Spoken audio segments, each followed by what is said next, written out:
they're silk screened maps on the old maps that we silk screened over. There's the snake handlers, and then if you pull this one up, the Bible verse that they use reads through the background, so it's printed on the back and backwards. So I think it's, does it say that it's Mark? Yeah, yeah, that's Acts. There is this is the original one, Mark 16, let's see, what is that? Chapter 16, verse 17 through 18. Acts is from the New Testament, and there's some Pentecostals that don't really, but that has snakes in it as well. That's why I needed more text to fill in. So. Okay, now is this is a little plate, right? No, this is a drawing initially that I scanned in and printed digitally, and then I screen printed the text on the back, and then the hot foil is on top. Oh. So there's no etchings on there. Here, here's the Velichka salt mine in the background there. These are this is a etching, Shinkolay, screen print. So the foil can go on a collograph. It doesn't have to just be on a plate.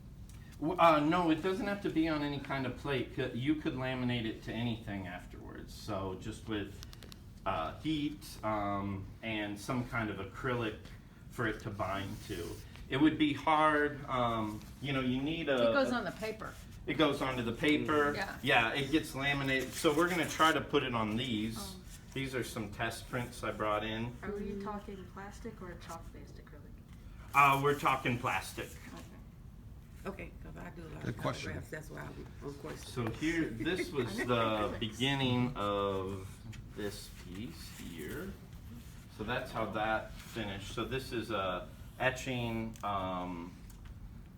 plate from multi-plate etching on Shinkolay that I put over top of the screen printed imagery.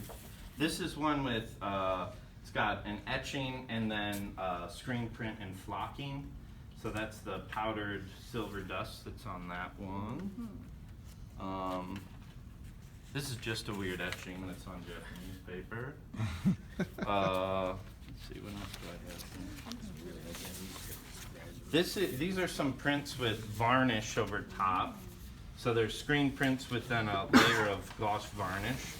And you still screen the varnish on there? Yeah. So is this the paper that had that sheen to it, or is that? No, that's the ink. That's the ink. Yeah, so I used the silver ink. That's why I left it on the Japanese paper, but I sometimes mix extra. I bought like sometimes an iridescent, I think it's made by Pearl. They make it for ceramics. It's like a metallic powder. I'll put that into the ink as well sometime. These are some little photo etchings that I printed onto Gampi and then mounted to Mylar, and they're meant to be backlit. Let me see if I can, I'll find a picture of that really quick. So those were part of an installation that I did. This one's got words on it, doesn't it? Huh? Oh yeah. Yeah, it does.